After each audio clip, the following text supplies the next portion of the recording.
The mister who stole my wife gloated at me when he got her pregnant. Now he's lost her son and mad at me for not caring about her fallen fetus.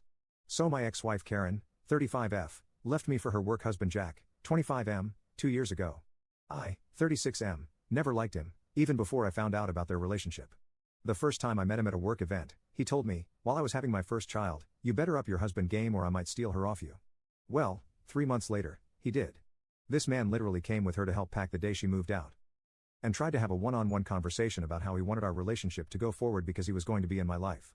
Then, as a joke, he said, "Told you I'd steal her away." Not gonna lie, I'm thankful he did, because when my ex made a comment about him being 23 and his brain not being fully developed, I got the ick so bad it turned my heartbreak into relief. I got everything in the divorce because I caught her in her affair fog, and gave 50-50 custody for our kids' sake. I'm civil for the sake of my kids, so we can both attend events without drama, but other than that, I couldn't honestly care less about them. Around June, Jack came instead of Karen for the pickup and practically skipped towards me to show off his engagement ring, saying he wanted me as a maid along with my daughters for something I didn't catch, because I was in a rush to get our cat to the vet. He got upset because I waved off his attempts at conversation per Karen's texts a few hours later. The same thing happened again in September when he told me that her ex was pregnant, which again upset him when I showed zero interest. In December, as soon as I opened the car door, he practically yelled, "Karen's finally hang a son," to which I sarcastically replied. I'm sure Karen's excited for an heir to take over her lands and titles, causing drama because Karen's family found it hilarious when Jack was badmouthing me. December was the last time I saw him until today at drop-offs with Karen. As they approached me, I noticed Jack didn't look happy anymore. Jack tearfully said, "We lost the baby." I didn't answer, just told Karen that our second daughter has a birthday party tomorrow at 3 and the oldest has gymnastics at 5. Jack literally screamed at me that I was a heartless bleep and bitter, then grabbed the girls' bags and walked away. Karen said I could show a little humanity towards Jack, and regardless of my feelings, he is my kid's stepfather.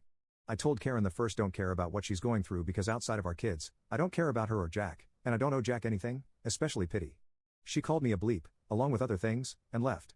Usually, this wouldn't bother me, but my ex-in-laws, whom I'm still on good terms with, have told me I should have shown Jack some empathy and, at the very least, pretended to care for the sake of the kids. Update 1. So I texted Karen today.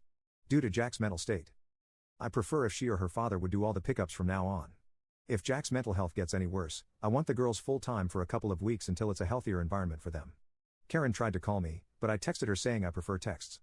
He said she wanted to have a heart-to-heart, but yeah, not gonna happen. I asked if it involved the girls, and she said yes, that it's also about all of us going forward and the relationship she wishes for us to have. Basically, she wanted family therapy with herself, me, Jack, and the kids. I said if she thinks the kids need to see a therapist, I would be happy to find one we both can agree on, but again, she just kept bringing it back to us. After a few hours, knowing it was going nowhere, I just left her on read. I called my ex-in-laws, told them the situation, and how I don't want to be involved with anything involving Jack and Karen unless my kids are directly involved. I reminded them that I've expressed multiple times that I don't care, and I don't want anything more than a civil co-parent relationship. I told them that even though I value my friendship with them, I will go low contact if it happens again. Mother-in-law apologized, saying she was very emotional because, at the end of the day, Karen is her son, and she was heartbroken, plus the baby was her grandchild, which I completely understand and I forgive her. Now, here's where it gets weird. Jack showed up to my house, randomly and uninvited. I've watched enough true crime to know not to open the door, so I talked and recorded her via the doorbell cam. He was crying, saying he was sorry and she just wanted to be my friend.